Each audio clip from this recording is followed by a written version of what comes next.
feels like we were glued to each other, yes we were. And in a room full of people, we lost our sight.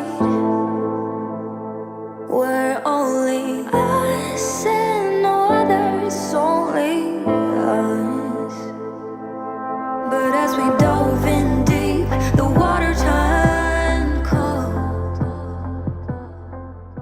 What's up guys, welcome back to another video. Today we are going to be doing 3 super filling recipes for under 300 calories.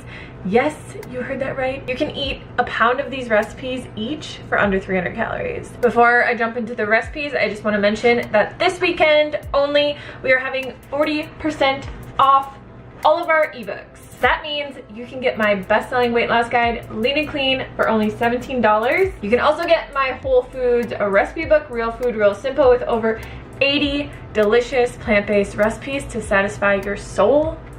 Yes, girl. This book is on sale from $18 to only $11 this weekend. You can also get my epic vegan pressure cooking instant pot recipe book that has over 30 delicious, super easy vegan instant pot recipes. All Whole Foods plant-based, oil-free, for only $10 this weekend. And lastly, my newest book, Let's Get Saucy, has over 55 Whole Foods plant-based, oil-free, mind-blowing vegan sauces for only $6.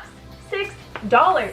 And if you guys don't have any of our books, you can get all of them for only $38 this weekend. That is a dang good deal. We don't do sales super often, so if you've been interested in getting any of our books, this is the time to do it. I will leave the link down below, the first link in the description box for you guys. Now that my little sales pitch is over, I just want to say that before I jump into these, this has been really the key to my weight loss over the years and keeping the weight off. I personally am a volume eater. I love to eat a lot of food, and the good thing about eating a whole foods plant-based diet is that it's very low in calorie density. So today we're going to be adding a bunch of vegetables into our meals, keep the oil out, the sugars out, everything that's really calorie dense, and we're able to eat a lot of food for very little calories. That's the key to losing weight on a whole foods plant-based diet. A lot of people think like calories on a vegan diet don't matter. They do matter. They do. I mean, I've had personal experience with this. I've gained weight on a vegan diet. I've lost weight on a vegan diet. And every time that my weight has gone up, it is when I've abandoned the calorie density. Oatmeal's done. And whenever I've gained weight, it is when I've abandoned the calorie density principles and just kind of eaten like more junk food and lots of nuts and lots of more calorie dense foods. But whenever I eat with calorie density in mind and I cook super filling meals that have a lot of volume to them, it's very, very easy for me to maintain a slim, lean body weight. So as always, all the calories, macros, recipes, ingredients, everything that you will need to know will be down in the description box. Let's get into the recipes.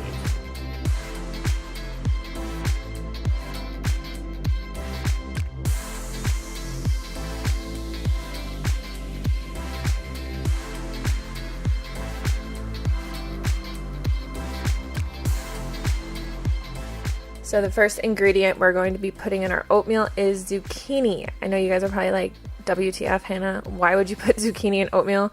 Honestly, you can't even taste it. I like to just chop it up into small bits, but you can also shred it and put it into the pot when it cooks, and you really will not even notice it. My husband thought it was apples.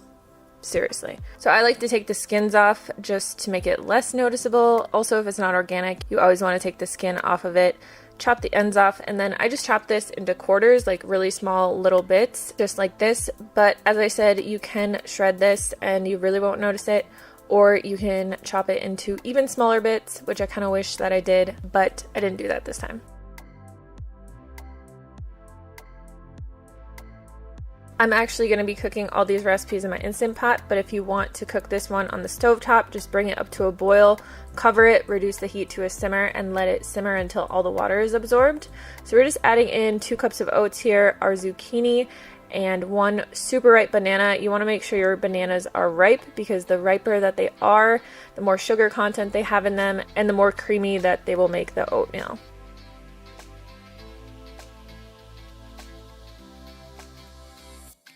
Then we're going to be adding in a teaspoon of cinnamon for some flavor, and also 1 teaspoon of vanilla extract. You can get really creative with this and add in like cocoa powder or any other kind of flavorings that you like. We're going to be adding in 2.5 cups of water here and putting this in our Instant Pot. We're going to be cooking this on manual, high pressure, sealed for 2 minutes. Once it's done cooking, you want to make sure that you let the pressure naturally release, so it actually will cook for about 15 minutes. My Instant Pot was having trouble this day and it didn't come up to pressure for the first 2 recipes, so I actually had to cook this many times, and it never actually made the zucchini soft just because it didn't come up to pressure and cook it well enough, and that just seems to happen every time I make a recipe video for you guys. And we're going to be adding in 2 cups of berries. These were frozen berries that I had, which just helps it cool down really easily, but you can add fresh berries or whatever kind of other fruit that you like just to sweeten it a bit. So I personally like to eat this plain because it's really low in calorie density, and I, like I said, love huge meals, but my husband would not eat this the way that it is. So you can always add different toppings to it. Since it's only 300 calories per bowl, you can add in some coconut, peanut butter, maple syrup if you want it a little bit sweeter, or any other toppings that you like, and you're still going to come in like around 500 calories for a meal, which is pretty good for a pound of food.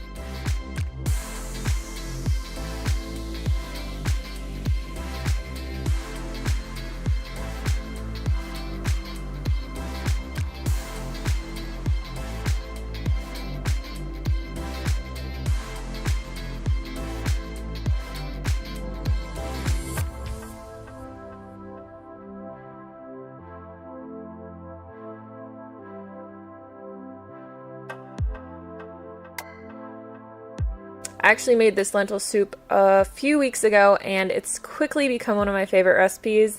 I just really apparently like things with lentils. So we're just going to put our Instant Pot on saute. If you're doing this in a pan, just put a nonstick pan over medium heat, and we're going to add in 4 cloves of crushed minced garlic, a tiny bit of water. So I usually add 1 to 2 tablespoons of water, and then we're going to be adding in an entire onion that we chopped up as well. We're just going to cook this for about 5 or 8 minutes. You want to just let it release some of the natural fragrances, and then I like to add better than bouillon to pretty much everything I cook because it's super easy and it's just like a concentrated bouillon. If you don't have this, you can substitute the water for any kind of vegetable broth that you have. I usually add 2 to 3 teaspoons of this into like a large pot of something that I'm making, and it just gives it a really nice salty kind of umami flavor. And then we're going to add in some seasoning, so we have some dried herbs here. We're also going to add in a 32-ounce can of diced tomatoes. You can use fire roasted tomatoes or whatever kind of tomatoes you like. You could also just use like plain strained tomatoes. We're going to add in a cup of lentils.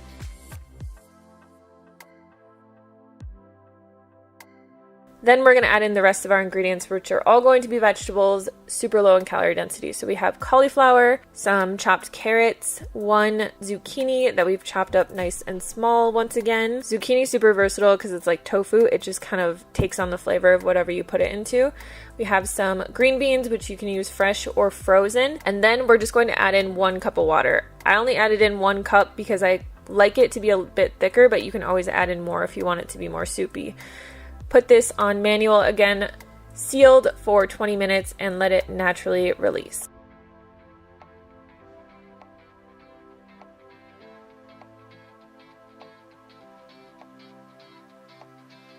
This soup is really delicious on its own. It has a lot of good flavor in there. Another thing that I like to do though is eat it with a side of rice and put some like hummus or cashew sour cream on top. Makes it really good. But get creative. You can put it over potatoes, put it on all different kinds of stuff.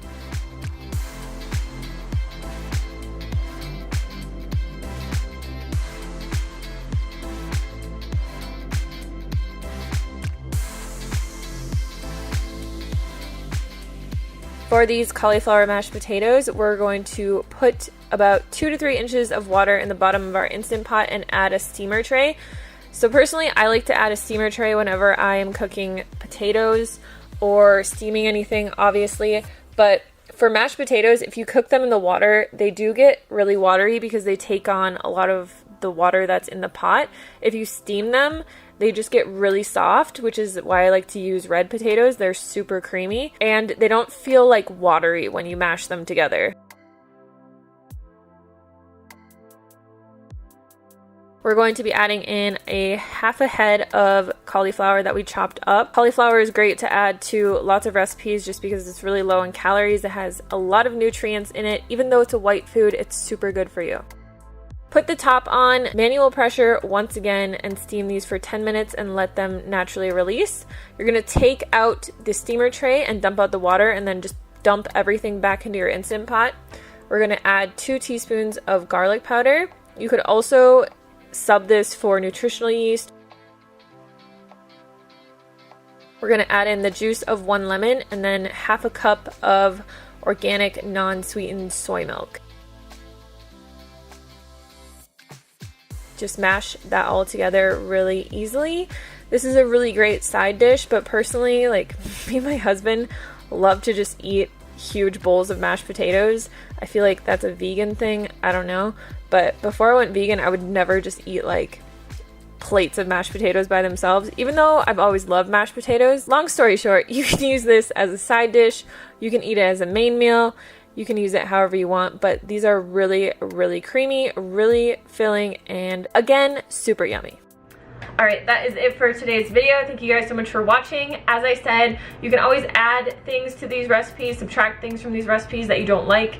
The key to this is really just adding a lot of volume and a lot of low calorie dense fruits and vegetables into your meals so that you can bulk them up, eat tons of food for a lot less calories. If you have any questions, just leave them down in the comments box below, and if any of you recreate any of these recipes, please tag me on Instagram because I love seeing your guys' recreations. I will see you on the next video. Thank you so much for watching, and check out the sale if you haven't gotten any of our recipe books yet. First link in the description box.